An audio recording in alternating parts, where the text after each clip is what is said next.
السلام عليكم ورحمة الله وبركاته. الحمد لله رب العالمين، والصلاة والسلام على سيد الأنبياء والمرسلين نبينا محمد وعلى آله وصحبه أجمعين، أما بعد. يقول الله سبحانه وتعالى: ولولا دفع الله الناس بعضهم ببعض لفسدت الأرض ولكن الله ذو فضل على العالمين.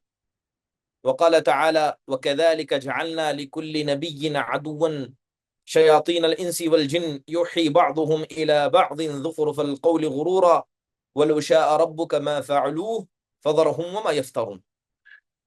محترم و معزز حاضرین و حاضرات، الحمدللہ عقیدے کی کلاسز روا دوا ہیں۔ اس سے قبل کلاسز میں مذاق اڑانا، استہزاء بالدین، دین کا مذاق اور اس کی شکلیں، اس کے حوالے سے کئی کلاسز کی گفتگو ہو چکی ہے۔ انشاءاللہ تعالی آج کی کلاس میں ذکر کیا جائے گا کہ انبیاء علیہم الصلاۃ والسلام کے ساتھ ما قبل امتوں نے کس طرح کا مذاق والا معاملہ کیا۔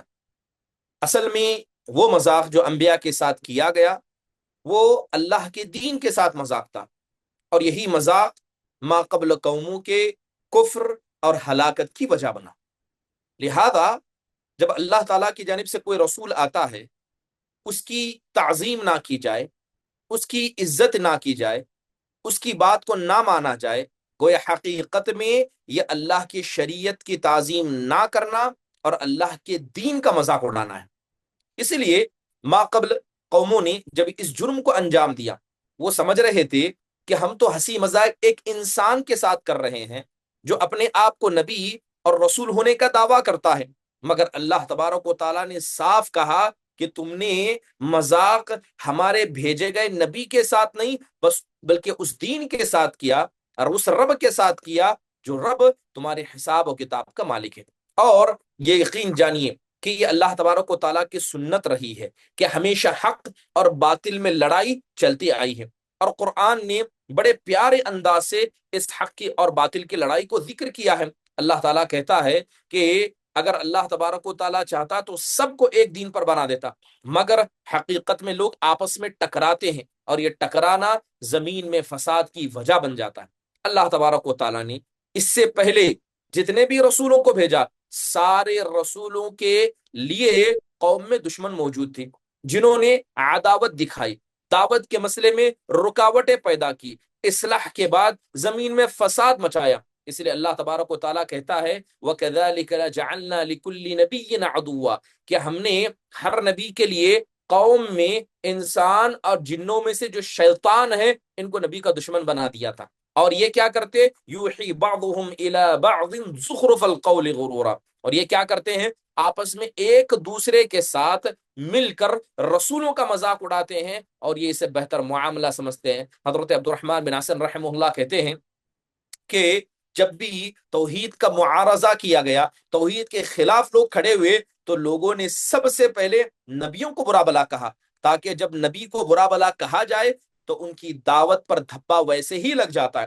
تو جواب حضرت نوح نے ان کو دیتے ہوئے کہا تھا اِنَّا لَنَرَاكَ فِي ضَلَالٍ مُبِينٍ إِنَّا لَنَرَاكَ فِي سَفَاهَةٍ وَإِنَّا لَنَظُنُّكَ مِنَ الْكَاذِبِينَ۔ قوم نوح نے نبی سے کہا، قوم ہود نے کہا کہ ہم آپ کو پاگل سمجھتے ہیں، ہم آپ کو جھوٹا سمجھتے ہیں، یہاں تک کہ مشرکین عرب نے نبی صلی اللہ علیہ وسلم سے ہی بات کہی تھی ان هذا الا افك افتراه واعانه عليه قوم آخرون فقد جاءوا ظلما وزورا، کہ حقیقت میں محمد ابن عبداللہ صلی اللہ علیہ وسلم ایک جھوٹ، ایک بناوٹی بات لے کر آئے ہیں، اور کچھ لوگوں نے اس کام کے کرنے میں ان کی مدد کی ہے۔ محترم حاضرین، جس دعوت کو، جس توحید کو انہوں نے ظلم کہا، جھوٹ کہا، ایک عقل مند انسان سمجھ سکتا تھا کہ اسلام یہ صرف دنیا کے لیے نہیں بلکہ یہ آخرت کو سدھارنے کے لیے آیا۔ محترم حاضرین، یہ عداوت جو مجرمین نے، یہ عداوت و دشمنی جو مجرمین نے رسولوں کے ساتھ کی اور رسولوں کے متبعین کے ساتھ کی، اللہ تبارک و تعالیٰ کہتا ہے كَذَلِكَ مَا أَتَى الَّذِينَ مِن قَبْلِهِم مِّن رَّسُولٍ إِلَّا قَالُوا سَاحِرٌ أَوْ مَجْنُونٌ أَتَوَاصَوْا بِهِ بَلْ هُمْ قَوْمٌ طَاغُونَ۔ اللہ تعالیٰ کہتا ہے کہ آپ سے پہلے جتنے بھی رسول آئے ان کے ساتھ کیا کہا گیا؟ انہیں کسی نے ساحر، جادوگر کہا، تو کسی نے مجنون کہا، بلکہ قرآن میں اللہ تبارک و تعالیٰ نے یہ کہا کہ جتنے بھی رسول آئے ہیں، اور یہ وصیت اور یہ نصیحت اور یہ تسلی اللہ کے نبی کو دی جا رہی ہے، کہا گیا ما یقال لک الا قد قیل، اللہ تعالیٰ کہتا ہے کہ اے نبی جو کچھ ابھی آپ کو کہا جا رہا ہے یہ اس سے پہلے رسولوں کو کہا جا چکا ہے۔ ان ربک لذو مغفرت وذو عقاب علیم، حقیقت میں اے محمد ابن عبداللہ صلی اللہ علیہ وسلم، آپ کا رب یہ ایمان والوں کے لیے مغفرت والا، تو کافروں اور ظالموں اور رسولوں کے دشمنوں کے لیے دردناک عذاب دینے والا ہے۔ محترم حاضرین، نبی صلی اللہ علیہ وسلم کو کتنی ایسی تسلیاں نہیں دی گئی جس میں ماقل انبیاء کے قصے بیان کیے گئے۔ چلیے کچھ طریقے بتاتے ہیں، کچھ راستے بتاتے ہیں جو انبیاء کے ساتھ مذاق اڑانے کے ہو چکے ہیں اور قوم والوں نے کیا۔ بات اگر حضرت نوح علیہ الصلوۃ والسلام کی کریں، حضرت نوح علیہ الصلوۃ والسلام کا مذاق اڑایا جاتا تھا۔ اللہ نے قرآن میں اس کا نقشہ کھینچتے ہوئے کہا وَيَصْنَعُ الْفُلْكَ وَكُلَّمَا مَرَّ عَلَيْهِ مَلْأٌ مِّن قَوْمِهِ سَخِرُوا مِنْهُ قَالَ إِن تَسْخَرُوا مِنَّا فَإِنَّا نَسْخَرُ مِنْكُمْ كَمَا تَسْخَرُونَ۔ حضرت نوح علیہ الصلوۃ والسلام جب کشتی کو بناتے تھے، لوگ ان کے پاس سے گزرتے تھے تو لوگ ان کا مذاق اڑایا کرتے۔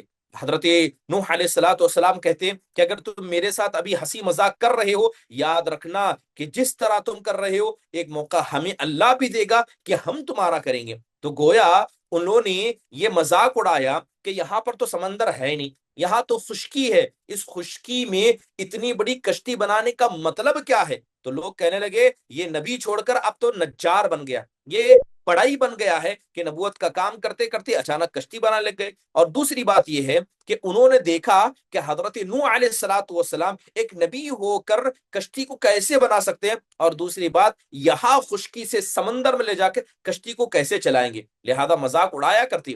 حضرت ابن عباس کہتے ہیں وَلَمْ يَكُنْ فِي الْأَرْضِ قَبْلَ الطُّوفَانِ نَهْرٌ وَلَا بَحْرٌ فَلِذَلِكَ سَخِرُوا مِنْهُ وَمِيَاهُ الْبِحْرِ هِيَ بَقِيَّةُ الطُّوفَانِ۔ دیکھیے بتایا جاتا حضرت ابن عباس رضی اللہ عنہ، حضرت ابن عباس الجامع لاحکام القرآن کے اندر امام قرطبی نے ان کا قول نقل کیا ہے، کہتے ہیں کہ قوم نوح کے لوگوں کو جب انہوں نے ہنسی مذاق کیا تو اس وقت کوئی نہر اور سمندر وہاں پر موجود نہیں تھا، قریب میں کوئی نہر سمندر نہیں تھا، لہذا وہ مذاق اڑا رہے تھے، کہہ رہے تھے نہ سمندر ہے نہ کوئی نہر ہے، کہاں آپ اس کشتی کو دوڑائیں گے؟ لہذا جب طوفان آیا تو طوفان کے بعد نہریں بنی ہیں، طوفان کے بعد نہریں بنی ہیں، لہذا ان کا یہ مذاق اڑانا حقیقت میں رسول صلی اللہ علیہ وسلم حضرت نوح کا نہیں تھا، بلکہ وہ حقیقت میں اللہ تبارک و تعالیٰ کی ذات کا تھا۔ محترم حاضرین، انہوں نے یہ سمجھا کہ حضرت نوح اتنی بڑی کشتی اپنے مزاج سے بنا رہے ہیں، اپنی رائے پر بنا رہے ہیں، وہ بھول گئے کہ وہ اللہ کے نبی ہیں اور اللہ تعالیٰ کا وعدہ حق ہے،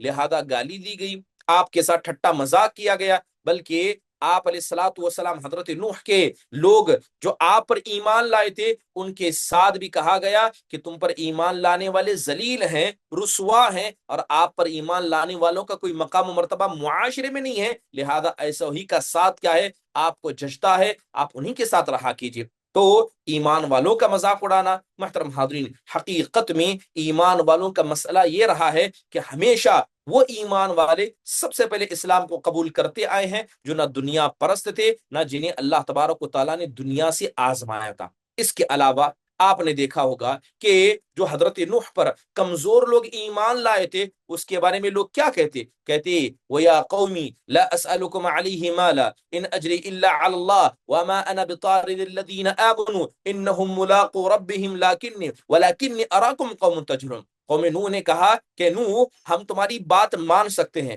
ہم تمہارے پاس آ سکتے ہیں، لیکن اس شرط پر کہ یہ جو جتنے غریب اور فقیر آپ کے پاس ایمان لائے نا ان کو آپ اپنی مجلس سے دور کیجئے، ان کو یہاں سے ہٹائیے، ان کے ساتھ بیٹھ کر ہم آپ سے بات بھی نہیں کر سکتے۔ تو حضرت نوح نے کہا کہ میں دین کو پہنچانے کے بدلے میں تم سے کوئی مال و دولت کا مطالبہ نہیں کر رہا۔ پھر حضرت نوح علیہ الصلوۃ والسلام نے کہا کہ یہ جو لوگ جن کو تم فقیر، محتاج، قلاش کہہ رہے ہو یہ ایمان والے ہیں، اور خدا کی قسم میں ایمان والوں کو تمہارے کہنے کی وجہ سے اپنی مجلس سے کبھی دور نہیں کروں گا، بلکہ تم ایک جاہل قوم ہے۔ تو ان لوگوں نے سمجھا کہ ایمان والے جو غریب ہیں یہ حقیقت میں فقیر ہیں، ان کا کوئی مقام مرتبہ نہیں ہے، اور حضرت نوح علیہ الصلوۃ والسلام ان مشرکوں کے کہنے کی وجہ سے ایمان والوں کو وہاں سے ڈھکیل دیں گے۔ نتیجہ کیا ہوا؟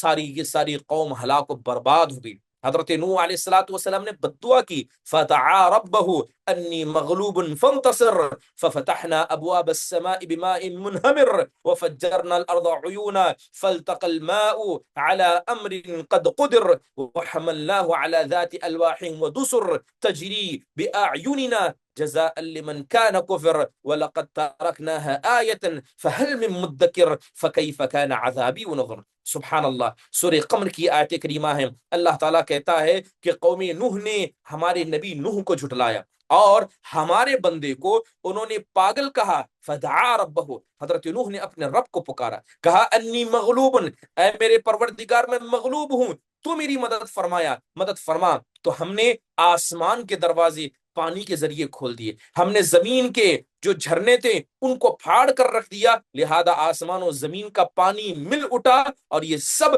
ہم نے تقدیر میں پہلے ہی لکھ دیا تھا۔ اس کے بعد کیا ہوا؟ ہم نے دیکھا کہ ہماری نگاہوں کے سامنے کافر ڈوبتے گئے اور حضرت نوح علیہ الصلوۃ والسلام کی کشتی تیرتی گئی۔ ہم نے ایسی نشانیاں ان لوگوں کے لیے بنائی جو ایمان لاتے ہیں، آپ دیکھیں کہ کیسا ہمارا عذاب ہے۔ سبحان اللہ۔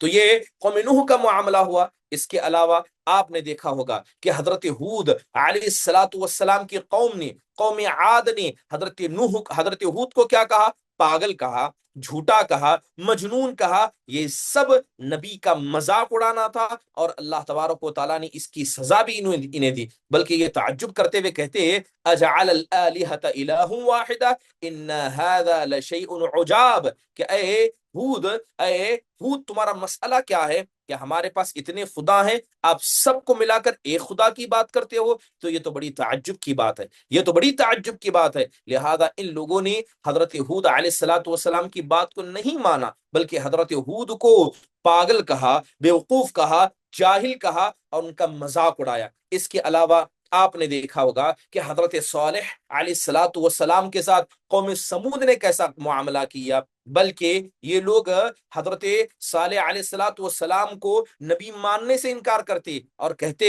کہ سچ میں صالح کو اللہ تعالیٰ نے نبی رسول بنا کر بھیجا ہے، مذاق اڑایا کرتے۔ اور جواب آتا ہے قالوا یا صالح قد كنت فينا مرجوا قبل هذا اتنهانا ان نعبد ما يعبد آباؤنا وإنا لفي شك مما تدعونا إليه مريب۔ ان لوگوں نے کہا کہ آپ نبوت سے پہلے ہم جیسے ایک تھے، اب آپ نے دین کو بدل لیا، ہمارے خداؤں کے اندر عیب تلاش کرنے لگے، ہمیں تو آپ کی دعوت پر ہی شک ہے، ہمیں تو آپ کی دعوت پر ہی شک ہے۔ اب اس کے بعد کبھی ان لوگوں نے کہا کہ آپ تو بڑے جادوگر ہیں، آپ نے بڑے جادوگر ہیں۔ اس کے بعد انہوں نے مذاق کیا اڑایا؟ مذاق اڑایا، کہا کہ اگر آپ سچ میں نبی ہیں تو آپ ہمارے لیے ایسا کیجئے، جس عذاب کا وعدہ کیا اس عذاب کو لے آئیے۔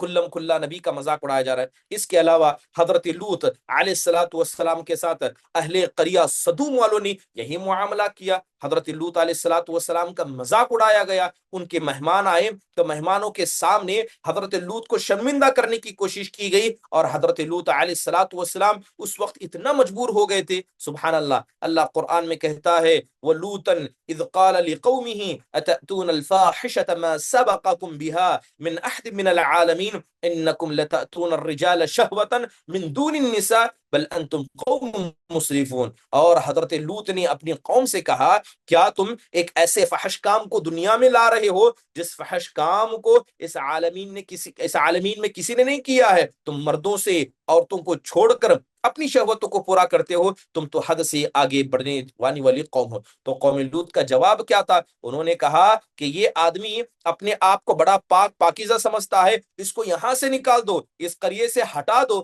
لہذا آپ کا یہ مذاق تھا کہ آپ کو پاکیزہ کہا جائے، زیادہ طہارت والا کہا جائے، اور آپ کا مذاق اڑایا جائے۔ محترم حاضرین، حضرت قوم لوط نے صاف کہا لقد علمت ما لنا فی بناتک من حق وانک لتعلم ما نريد۔ نبی ان کو سکھا رہے ہیں تو نبی سے کہتے ہیں ہم کیا چاہتے ہیں آپ جانتے ہیں، لہذا آپ کی بیٹیوں میں ہمیں کوئی دلچسپی نہیں ہے۔ حضرت لوط علیہ الصلوۃ والسلام انہیں روکتے رہے، حضرت لوط علیہ الصلوۃ والسلام انہیں منع کرتے رہے، یہاں تک کہ حضرت لوط علیہ الصلوۃ والسلام نے تورات کو منگایا تھا اور اس میں لا کر بہت ساری چیزیں ان کو بتائی تھی، مگر یہ قوم کبھی نہ مانی، بلکہ ہنسی و مذاق کا ذریعہ حضرت لوط علیہ الصلوۃ والسلام کو بنا دیا، یہاں تک کہ اللہ کے عذاب نے آ کر ان کو لپک لیا۔ اس کے علاوہ اہل مدین نے حضرت شعیب علیہ الصلوۃ والسلام کے ساتھ کیا کیا؟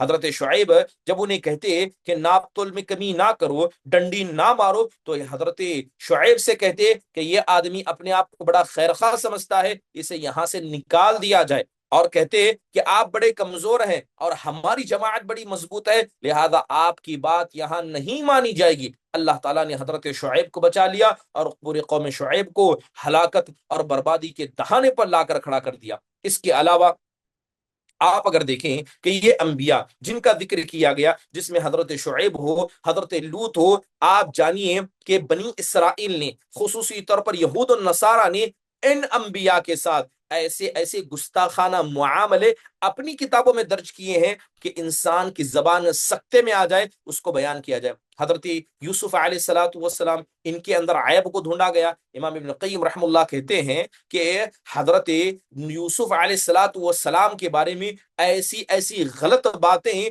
ان لوگوں نے کیا ہے اپنے کتابوں میں لکھی ہیں۔ سبحان اللہ، ایک نبی کے بارے میں کوئی ایسا کیسے سوچ سکتا ہے؟ نبی کے بارے میں کوئی ایسا کیسے سوچ سکتا ہے؟ اگر آپ ان کتابوں میں دیکھیں، یہود و نصارہ کی کتاب میں دیکھیں گے تو آپ کو پتا چلے گا کہ حضرت یعقوب علیہ الصلوۃ والسلام نے حضرت یوسف کو دیکھا کہ وہ ایک عورت کے ساتھ بستر میں ہے، اور حضرت یعقوب نے منع کیا، اے میرے بچے تم زانیوں میں سے نہ ہونا۔ سبحان اللہ، ایک طرف پورا قرآن حضرت یوسف کے پاکی کی گواہی دیتا ہے، اور دوسری طرف یہود و نصارہ اپنی کتابوں میں حضرت یوسف علیہ الصلوۃ والسلام کو زانی ثابت کرنے میں نعوذ باللہ لگے ہوئے ہیں۔ حقیقت میں انبیاء کے حوالے سے یہ گستاخانہ الفاظ، یہ جرأت مندانہ کلمے کیا ہیں، یہ انسان کو انبیاء کا دین کا مذاق اڑانے والے بنتے ہیں۔ بلکہ آپ دیکھیں کہ اہل کتاب نے حضرت نبی اللہ کے نبی داؤد علیہ الصلوۃ والسلام، ان کے بیٹے حضرت سلیمان علیہ الصلوۃ والسلام، کیسا کیسا بھدے بھدے مذاق، جھوٹے الزام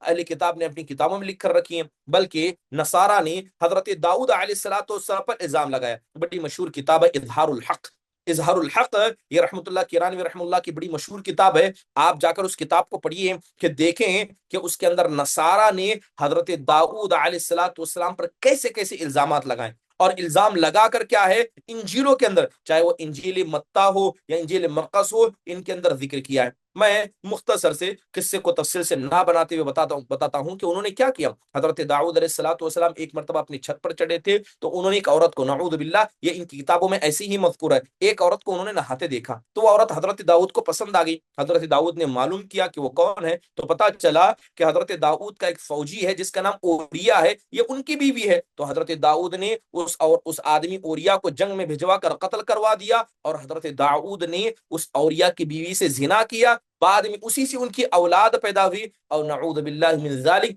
حضرت داؤد نے یہ سب اپنی طاقت اور عہدے و بل کی بنیاد پر کیا۔ نعوذ باللہ، کیا کوئی آدمی حضرت داؤد علیہ الصلوۃ والسلام جنہیں اپنا نبی مانتا ہے اور وہ ایسے الزامات اپنی کتاب میں لگا سکتا ہے؟ یہ سارے الزامات یہود و نصارہ کی کتابوں میں، انجیل کے اندر آپ پائیں گے۔ حضرت سلیمان علیہ الصلوۃ والسلام کے بارے میں کہا گیا کہ انہوں نے 5 بڑے بڑے گناہوں کو انجام دیا ہے۔ یہ ساری چیزیں کیا ہے انجیل کے اندر موجود ہیں۔ ان میں حضرت سلیمان کے بارے میں کہا گیا کہ حضرت سلیمان انتقال سے پہلے مرتد ہو گئے تھے، نعوذ باللہ من ذالک، یہ مرتد ہو گئے تھے۔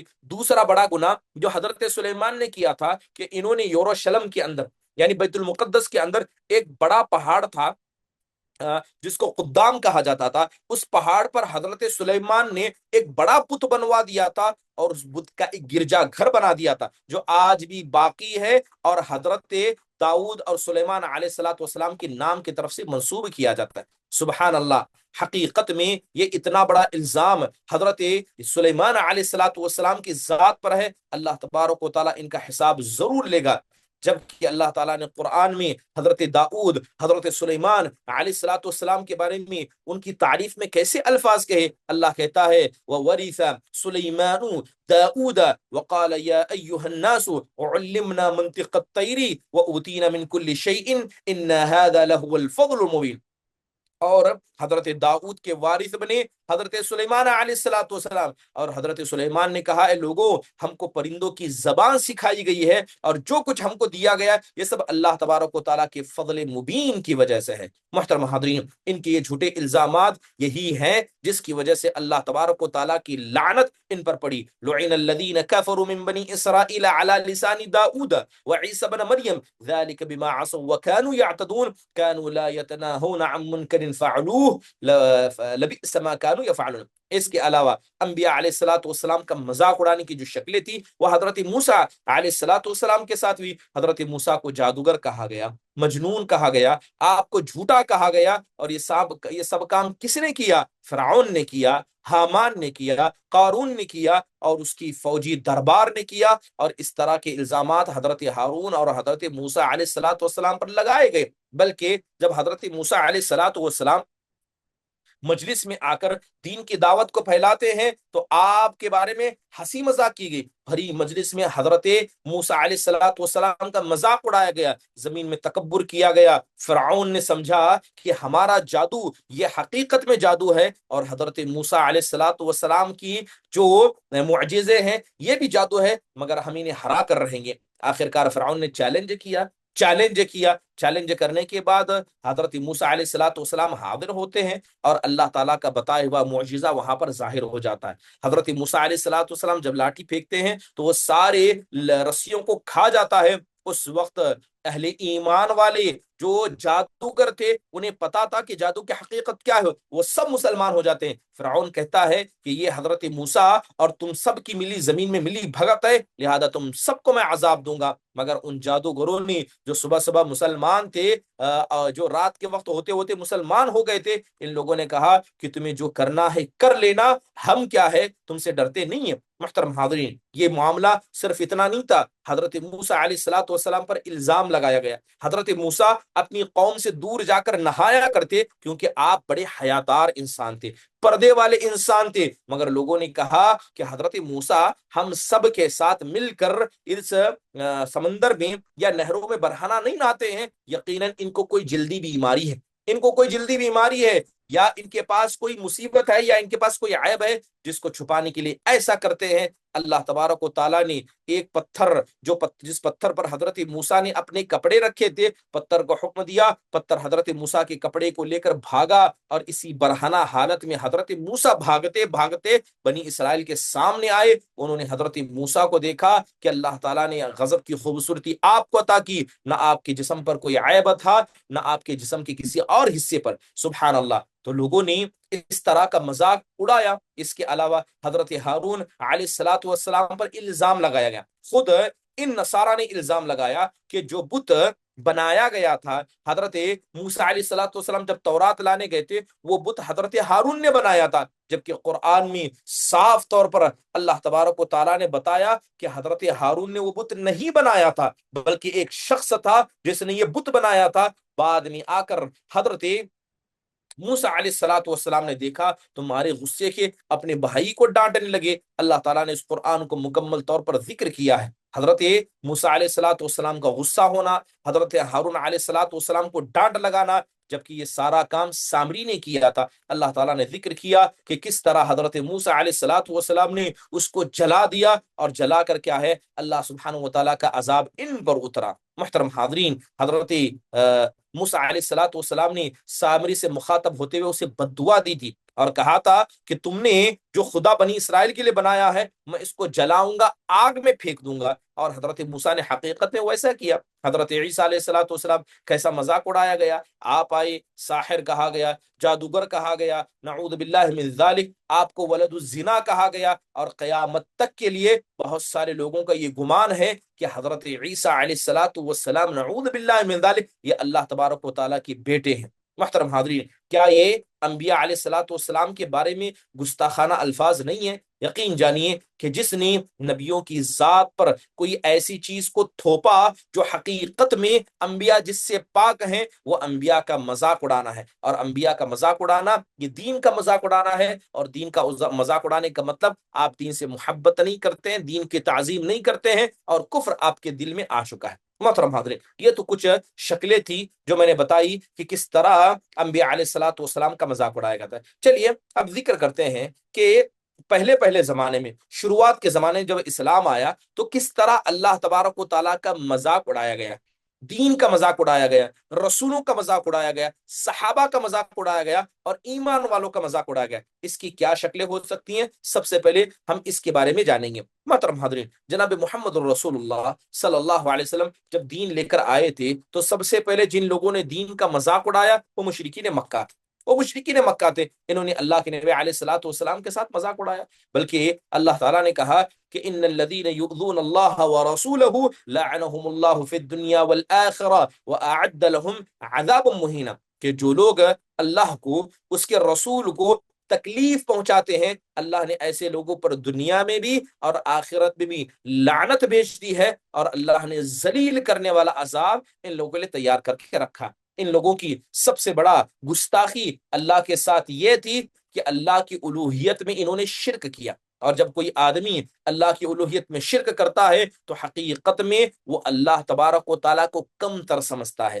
وہ اللہ تعالیٰ کو اتنا لائق نہیں سمجھتا کہ میں ڈائریکٹ اللہ تک پہنچ سکتا ہوں، وہ ہمیشہ حیلے، بہانے اور جھوٹے وسیلے تلاش کرنے لگتا ہے۔ یہی کام مشرکین مکہ نے جناب محمد الرسول اللہ صلی اللہ علیہ وسلم کے بھیجے گئے دین کے ساتھ اور اللہ تبارک و تعالیٰ کی ذات کے ساتھ کیا۔ محترم حاضرین، اس کے علاوہ آپ دیکھیں کہ منافقین جو مشرکین کا ساتھ دیتے تھے، یہ لوگ بھی اللہ کے ساتھ بدگمان تھے، یہ لوگ بھی سمجھتے کہ اللہ تعالیٰ کا غیظ و غضب ان پر نازل نہیں ہوگا، بلکہ ان لوگوں نے غیر اللہ کو، دنیا کو، دنیا کے مال کو اتنا پیارا بنا لیا کہ جس طرح حقیقت میں ایمان والے اللہ سے محبت کرتے ہیں ویسی محبت یہ اپنی دنیا سے کیا کرتے تھے۔ اہل شرک ہو یا یہود ہو، یہ لوگ حق و باطل کو ملا دیا کرتے، حق کو چھپاتے، باطل کو لوگوں کے سامنے لایا کرتے، صحابہ کے بارے میں لوگوں کے دلوں میں بغض پیدا کیا کرتے۔ اللہ تبارک و تعالیٰ نے ان کے الزام تراشیوں کا بھی ذکر کیا ہے۔ محترم حاضرین، جناب محمد الرسول اللہ صلی اللہ علیہ وسلم کی شخصیت کو آپ دیکھیں کہ اس طرح کا معاملہ اللہ کی ذات کے ساتھ کیا گیا۔ اس کے علاوہ جو لوگ خواہش پرست تھے، جن کو اہل الاہوا کہا جاتا ہے، یا جو دین میں بدعت پیدا کرنے والے تھے، ان لوگوں نے بھی، خاص کر اگر نبی صلی اللہ علیہ وسلم کی بات کے زمانہ دیکھیں تو ان لوگوں نے بھی قرآن کا مذاق اڑایا۔ اور قرآن کا مذاق اڑانے میں کیا ہے، حقیقت میں یہ اللہ کا مذاق تھا۔ مثال کے طور پر صوفیہ، آپ نے جانا ہے کہ صوفیہ یہ جو تابعین، طبع تابعین کے بعد کے زمانے میں ظاہر ہونے لگے تھے، حقیقت میں یہ صوفی نہیں بلکہ بے دین تھے۔ ان لوگوں نے مذاق اڑایا، کیسے قرآن کا مذاق اڑایا، کیسے عقیدے کا مذاق اڑایا۔ آپ دیکھیے کہ شیخ الاسلام ابن تیمیہ رحمہ اللہ نے اہل وحدت الوجود، جو لوگ وحدت الوجود کا عقیدہ رکھتے ہیں، ان کے بارے میں کہا ہے، خاص کر طلسمانی کے بارے میں کہا کہ ہم نے ابن عربی کے نصوص کو پڑھا ہے اور ہم گمان کرتے ہیں کہ ابن عربی یہ اللہ کے اولیاء میں سے ہے، یہ قرآن کی مخالفت نہیں بلکہ قرآن کا ساتھ دیتا ہے۔ حقیقت میں یہ کہتا ہے کہ قرآن کے اندر شرک ہے، توحید کے اندر کلام ہے، اور یہ کشف کی باتیں کرتا ہے۔ حقیقت میں آپ دیکھیں کہ طلسمانی نے ابن عربی کے جو گمراہ کن عقیدے تھے، جن کا تعلق وحدت الوجود سے ہے، ان لوگوں نے اس کو لایا۔ علامہ ابن تیمیہ رحمہ اللہ نے صاف کہا کہ قرآن کو شرک کی کتاب کہنا یہ تو فرعون نے بھی نہیں کہا تھا۔ فرعون اس وقت کا ظالم بادشاہ تھا، مگر اس نے تورات کو شرک کی کتاب نہیں کہا، وہ شرک کی کتاب جو قرآن کو اہل وحدت الوجود نے کہا ہے۔ سبحان اللہ۔ اور یہ اہل وحدت الوجود کون ہے؟ یہ صوفیاء تھے، یہ ملحد تھے، یہ بے دین تھے۔ تو حقیقت میں انہوں نے کس کا مذاق اڑایا؟ حقیقت میں انہوں نے اللہ تبارک و تعالیٰ کی ذات کا مذاق اڑایا کہ اللہ تعالیٰ نے ایسی کتاب نازل کی ہے جس کتاب کے اندر شرک موجود ہے۔ ابن عربی، ٹھیک ہے، ابن عربی یہ کون تھا؟ ایک بے دین آدمی تھا، ایک ایسا آدمی تھا جو حقیقت میں اس کے عقیدے اتنے خطرناک ہیں کہ جب انسان کو پتہ چل جائے کہ اللہ تبارک و تعالیٰ کے بارے میں وہ کیا سوچتا ہے، کیا مجال کہ کوئی آدمی اس کا نام بھی لینا پسند کرے گا۔ ابن عربی کی بڑی معروف کتاب ہے، اور اس کے اندر میزان الاعتدال نام کی کتاب ہے، اس کے اندر البدایہ نہایہ کے اندر ابن عربی کے اس قول کو ذکر کیا گیا ہے۔ ابن عربی کہتا ہے کہ ایک مرتبہ ایک عورت سے اس کا عشق ہو گیا۔ ابن عربی کیا کرتا ہے کہ ایک مرتبہ اس کا ایک عورت سے اس کا عشق ہوا، تو لہذا اس نے گمان کیا کہ اللہ تبارک و تعالی حقیقت میں اس عورت میں آ کر اتر چکا ہے۔ اللہ تعالیٰ اس عورت میں آ کر اتر چکا ہے، لہذا جب میں اس عورت سے محبت کرتا ہوں، میں اس عورت سے نہیں بلکہ حقیقت میں اللہ کی ذات سے محبت کر رہا ہوں۔ گویا اس نے اللہ تبارک و تعالیٰ کی ذات کو اس عورت کے جسم میں اترنے، جس کو حلول کا عقیدہ کہا جاتا ہے، اس حلول کے عقیدے کو اس کے ذریعے ثابت کیا۔ اور اس عقیدے کو غالی صوفی ہو، دور حاضر کے زندیق ہو، یہ لوگ اس عقیدے کو صحیح سمجھتے ہیں، اور تصوف کے لوگ جو صوفیاں ہیں وہ حلول کا عقیدہ رکھتے ہیں کہ اللہ تعالیٰ اپنے اولیاء میں آتا ہے، اولیاء کی روحیں دوسرے اولیاء میں آتی ہیں۔ اور یہ ابن عربی جس کے ایسے خبیث عقیدے ہیں، نعوذ باللہ من ذالک، ایسے ابن عربی کو آج کے اندر کتنے ایسے لوگ ہیں جن کے عقیدے کو صحیح سمجھتے ہیں، اور یہ وحدت الوجود کا عقیدہ ہو، حلول کا عقیدہ ہو، اس عقیدے کو دور حاضر کے اندر بھی پھیلایا جاتا ہے۔ محترم حاضرین، آپ دیکھیں کہ اگر کوئی آدمی اللہ کی ذات کے بارے میں ایسا عقیدہ رکھے، کیا وہ اللہ کا مذاق نہیں اڑا رہا ہے؟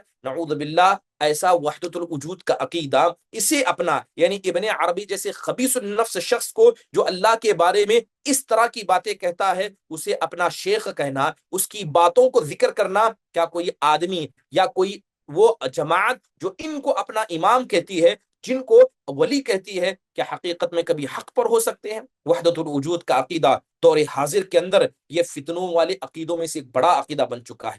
محترم حاضرین، آپ نے دیکھا ہوگا وحدت الوجود کے عقیدے کو لوگوں میں پھیلایا جا رہا ہے، خاص کر دور حاضر کے اندر بہت سارے لوگ ایسے ہیں جیسے وحید الدین خان ہیں یا ڈاکٹر اسرار احمد ہیں، یہ لوگ دنیا سے چلے گئے ہیں، مگر ان کی باتیں جس میں انہوں نے ابن عربی کی تعریف کی، جس میں خاص کر یہ وحید الدین خان وغیرہ کے لوگ یہ ابن عربی کو اتنا بڑا امام بناتے ہیں، سبحان اللہ، جبکہ یہ ایسے عقیدے ہیں جس کے اندر کھل کر اللہ تعالیٰ کی ذات کے مذاق اڑایا گیا ہے۔ اور اگر کوئی آدمی اس عقیدے کی حقیقت کو جانے اور اس پر ایمان رکھے، وہ آدمی مشرک ہے، وہ کافر ہے، وہ اسلام سے خارج ہے، نعوذ باللہ۔ بہت سارے لوگ انہیں فالو کرتے ہیں اور لوگ کہتے ہیں کہ ہم ان سے اچھی باتیں سیکھتے ہیں۔ سبحان اللہ، جس کی جڑیں، جس کا عقیدہ ایسے شرک پر موجود ہو، اس کا درخت کبھی سایہ دار نہیں ہو سکتا، وہ درخت کبھی پھلدار نہیں ہو سکتا۔ اگر اس درخت کے پھلوں کو آپ دیکھ رہے ہیں تو اس کے اندر موجود اس زہر کو بھی دیکھیں،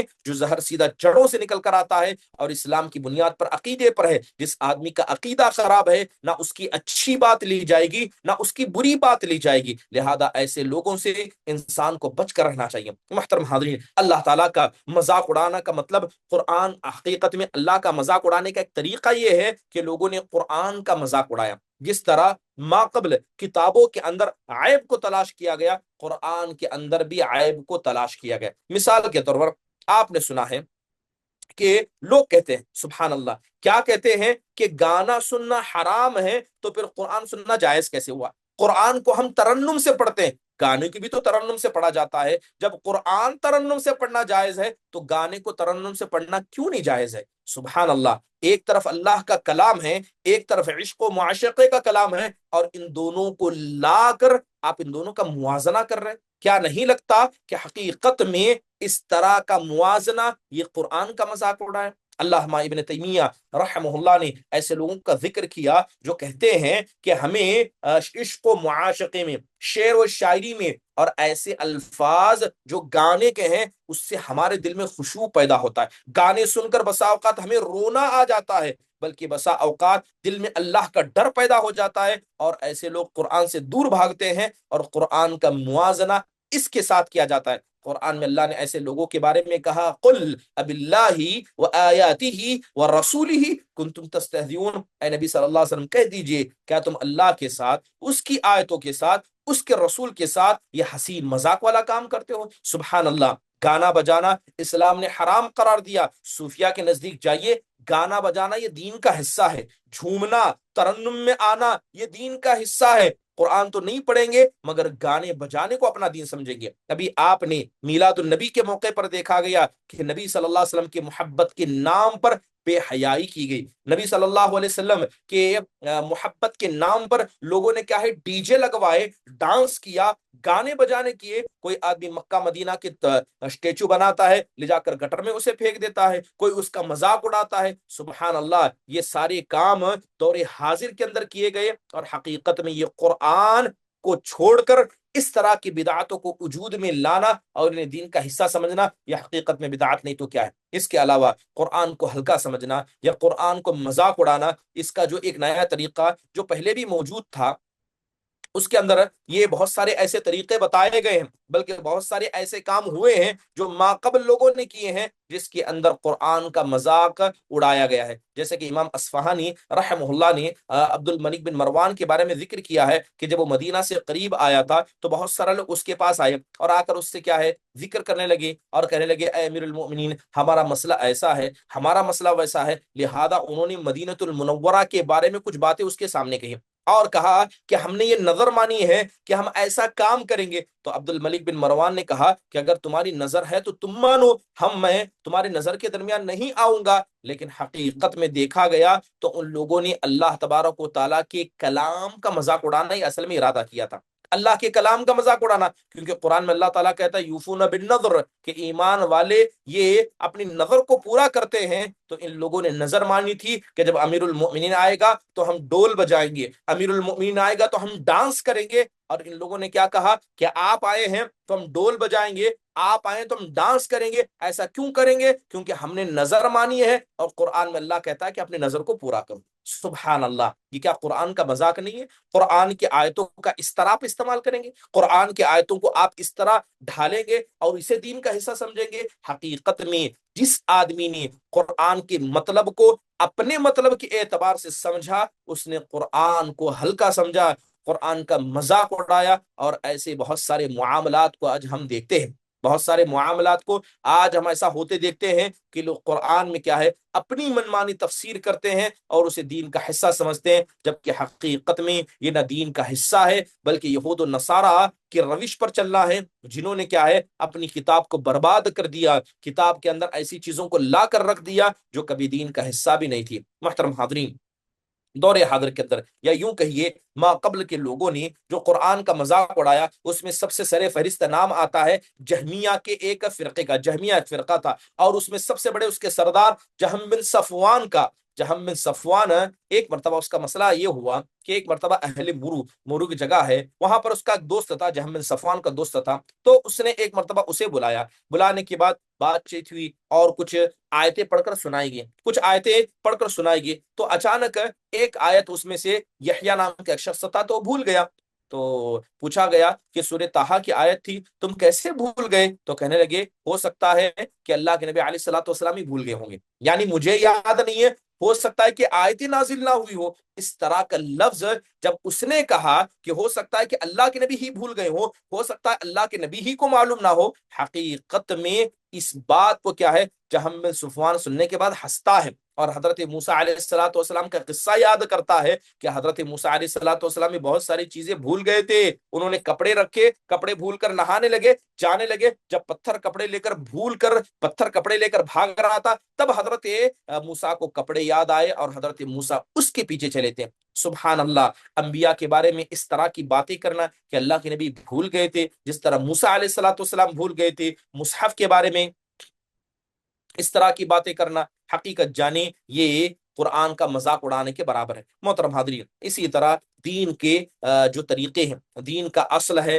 اور دین کے فروع ہیں، یعنی جو دین کے اصول ہیں آپ ان کا مذاق اڑائیں یا دین کے فروع کا مذاق اڑائیں، جو بھی آدمی اس طرح کے مذاق اڑانے کا معاملہ کرتا ہے حقیقت میں وہ اللہ اس کے رسول کا مذاق اڑاتا ہے۔ انشاءاللہ تعالی آئندہ مجلس میں بتاؤں گا کہ دین کے اصول کیا ہیں اور ان کا مذاق کیسے آج لوگ اڑا رہے ہیں، دین کے فروعات کیا ہیں اور اس کا مذاق کس طرح اڑایا جا رہا ہے۔ مشرکین مکہ نے دین کے اصول کا کیسے مذاق اڑایا، یہود و نصارہ نے کیسے مذاق اڑایا، اہل بدعت اہل اہوا نے کس طرح دین کے اصول اور ضوابط کا مذاق اڑایا۔ انشاءاللہ تبارک و تعالی آئندہ مجلس میں اس کی طرف اشارہ کیا جائے گا، اور اس کے ساتھ ساتھ یہ بھی بتایا جائے گا کہ نبی صلی اللہ علیہ وسلم کا مذاق مشرکین مکہ نے، یہود و نصارہ نے، منافق نے، اور دور حاضر کے اندر بہت سارے لوگ ہیں جو اپنے آپ کو محمد رسول اللہ صلی اللہ علیہ وسلم کو متبع کہتے ہیں مگر آپ کا مذاق اڑانے سے پیچھے نہیں ہٹتے ہیں۔ تو وہ چیزیں کیا ہیں انشاءاللہ تعالیٰ اس کا بھی آئندہ مجلس میں ذکر کیا جائے گا۔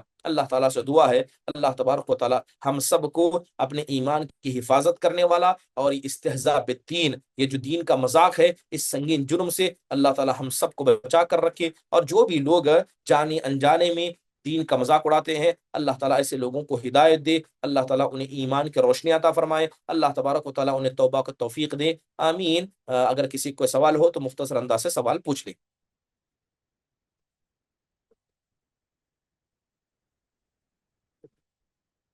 ارسل علی۔ السلام علیکم ورحمۃ اللہ۔ وعلیکم السلام ورحمۃ اللہ وبرکاتہ۔ شیخ، جیسے کہ آپ نے بتایا کہ ابھی معاشرے میں کس طرح سے نبی ہمارے نبی کا مذاق اڑایا جاتا ہے، حال ہی میں چلتے ہیں۔ ابھی جب عید میلاد النبی گزری تو اس میں ہمارے پاس میں بتایا تھا آپ کو کہ ایک مسجد ہے، تو وہاں بہت کچھ خرافات ہوتا ہے، تو ہم کو وہاں ہمارے گھر والوں کے اس سے جانا پڑا۔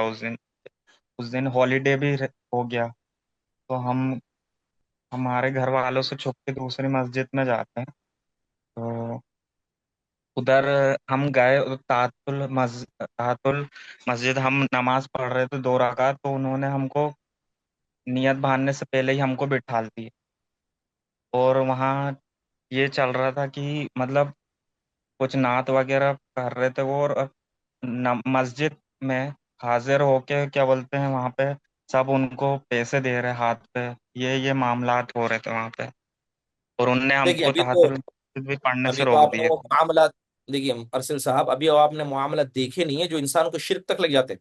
سب سے پہلے جاتے ہیں جہاں قبر ہوں اولیاء، ان کی قبر پر جا کر سجدہ کرتے ہیں، لوگ جا کر ان کی جی قبر کو ہاتھ پھراتے ہیں، پھر ان سے اجازت مانگتے ہیں کہ عید میلاد النبی منانا ہے، آپ کی روح آئی ہوگی، اچانک کسی ولی کی روح کسی کے آنگ میں آ جاتی ہے، وہ مسجد کے اندر ناچنے لگتا ہے، شور شرابہ کرنے لگتا ہے، پھر اس آدمی کے ہاتھ میں وہ جھنڈا دیا جاتا ہے، سبحان اللہ، اور اس کے بعد اس مجلس کو آگے کیا جاتا ہے۔ یہ ایسے ایسے کام ہے نا، سبحان اللہ۔ ابھی ویڈیوز میں دیکھا گیا کہ ایک آدمی ہے موٹا جیسا، وہ عید میلاد النبی کے لیے بیٹھا ہے اور بالکل شیطان کی شکل اس نے بنائی ہے، سر پر 2 سینگ بنائے ہیں، اور موٹا ہے، اوپر سے تھوڑا برہنہ ہے، اور پیٹ کھول کر ہنس رہا ہے، اور وہ کہاں بیٹھا ہے؟ ایک طرف مکہ، ایک طرف مدینہ کے تفسیر، اور بیچ میں شیطان کو بٹھائے گا، لوگ لا کر اس کو پیسہ دے رہے ہیں، اور وہ ہنستے سے پیسہ لے رہا ہے، پیچھے اڑا رہا ہے۔ سبحان اللہ، کیا یہ میں دین نے ہے وہ ہمارا؟ دیکھا تھا۔ کیا یہ دین ہے ہمارا؟ کیا یہ دین کا حصہ ہے؟ تو میلاد النبی، نبی صلی اللہ علیہ وسلم کی میلاد کے نام پر یہ جتنے خرافات کیے جاتے ہیں، دیکھیے اسی لیے بعض سلف صالح نے، ابھی قریب کے سلف صالح نے کہا کہ مان لو کہ اگر عید میلاد النبی بھی سنت ہوتی، صحابہ نے اسے منایا ہوتا، تو آج آدھی امت اس عید میلاد النبی کو نہیں مناتی۔ مسواک اللہ کے نبی کی سنت ہے، کتنے لوگ اپناتے ہیں؟ سنت ہے تو سنت سمجھ کر لوگوں نے چھوڑ دیا۔ اگر عید میلاد النبی بھی کوئی سنت ہوتی تو لوگ آج اس کو بھی بھول جاتے، جس طرح عام سنتوں کو بھول گیا۔ وہ ایک بدعت ہے اور ایک دھبا ہے اسلام پر، شیطان نے ان کو ورغلا دیا ہے، یہی دین کا حصہ ہے۔ نماز مت پڑھو، روزہ مت رکھو، نبی کا نام نہیں پتا، آپ کی اولاد نہیں پتا، صبح شام کی سنتیں نہیں پتا، آپ نے کیا قربانی دی وہ نہیں پتا، یہ کچھ نہیں پتا، بس ایک دن آئے گا آپ کی میلاد منائی جائے گی، آپ کے نام کا کیک کاٹا جائے گا، ہنگامہ کیا جائے گا، رات میں شراب زنا سب کیا جائے گا، اور سمجھا جائے گا کہ ہم دین والے ہیں، ہماری محبت ہے۔ سبحان اللہ، ولا یغرنکم باللہ الغرور، حقیقت میں یہ شیطان کی وسوسے سے بڑھ کر کچھ نہیں ہے۔ اللہ سے دعا کریں گے اللہ ایسے لوگوں کو ہدایت دے۔ یس کے انجم۔ جی السلام علیکم ورحمۃ اللہ وبرکاتہ۔ السلام یہ ورحمۃ اللہ میلاد وبرکاتہ۔ کے موقع پر پورا مہینہ اپنے شہر میں گلی گلی میں کھانے کھلایا جاتا ہے شیخ، تو وہ کھلانا اور کھانے کھانا کیسا ہے؟ بدعت ہی ثواب کی کھانا نیت ہے، سے ظاہری کھلاتے بات ہیں؟ ہے۔ ثواب دیکھیے، اسلام جب بھی کہتا ہے کہ آپ ثواب کے لیے کبھی بھی کھلا سکتے ہیں، لیکن ایک بدعت ہے، اس بدعت کو بہانہ بنا کر آپ ثواب کر رہے نہیں، وہ بدعتوں میں سے ہے۔ نہیں کھانا چاہیے، نہ کھانا چاہیے، نہ کھلانے میں شریک ہونا چاہیے۔ جی جزاک اللہ۔ حیاک اللہ، مرحبا عائشہ۔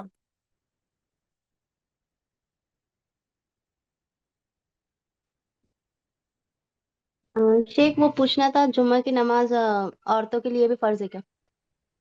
دو جمعہ کی رکعت نماز عورتوں کے لیے؟ جمعہ فرض ہے کیا پڑھنا گھر پر؟ دیکھیے 5 وقتہ نماز عورتوں پر فرض ہیں، ٹھیک ہے، اب رہا مسئلہ جمعہ، کیا جمعہ عورتوں پر واجب ہے؟ نہیں، مردوں پر جمعہ واجب ہے، مسجد میں جانا ہے، حاضر لگانا ہے، لیکن اگر عورتیں الحمدللہ گھر میں مسجد میں جاتی ہیں، نماز پڑھتی ہیں، الحمدللہ بہت اچھی بات ہے، ٹھیک ہے، ورنہ 5 وقتہ عورتیں نمازوں پر فرض و واجب ہیں، ٹھیک ہے، لیکن جمعہ عورتوں کا مسجد میں جا کر حاضر ہونا یہ واجبات میں نہیں، صحیح مردوں کے ساتھ ہے، آپ اپنے گھر میں پڑھ لیجئے۔ شیخ فاطمہ۔ السلام علیکم رحمۃ اللہ وبرکاتہ۔ وعلیکم السلام ورحمۃ اللہ وبرکاتہ۔ جب وہ کوئی لوگ قبرستان پر سے جاتے ہیں تو کہتے ہیں کہ السلام علیکم اے اہل القبور بولتے ہیں، کیا یہ بولنا صحیح ہے یا غلط ہے؟ مردے جب دیکھیے ان کی آواز نہیں سن سکتے کر کو بولتے ہیں۔ لیکن ثابت ہے نا نبی صلی اللہ علیہ وسلم سے، نبی کریم صلی ہوں اللہ علیہ وسلم سے دعا پڑھنا ثابت ہے. ٹھیک ہے، ہوں ٹھیک ہے. تو تو آپ جب قبرستان میں جاتے تھے السلام علیکم یا اہل القبور کہتے تھے. ہوں ہاں، تو جو قبرستان میں داخل ہونے کی دعا ہے تو اس دعا کا اہتمام ہوں انسان کو کرنا چاہیے. لیکن انسان ابھی داخل نہیں ہو رہا، وہاں سے گزر رہا ہے، جیسے روڈ سے گزر رہا ہے، تب انسان کو نہیں بولنا چاہیے. ہاں، اچھا اچھا، جب بولتے ہیں مردے نہیں سن سکتے تم سلام کر کے کیا کرتے ہیں بولتے ہیں۔ دیکھیے سب سے پہلی بات ہے، کیا ہم ان کو سنانے کے لیے بولتے ہیں یا یہ السلام علیکم یا اہل القبور کہنا، ٹھیک ہے، یہ دعا ہے ان کے لیے.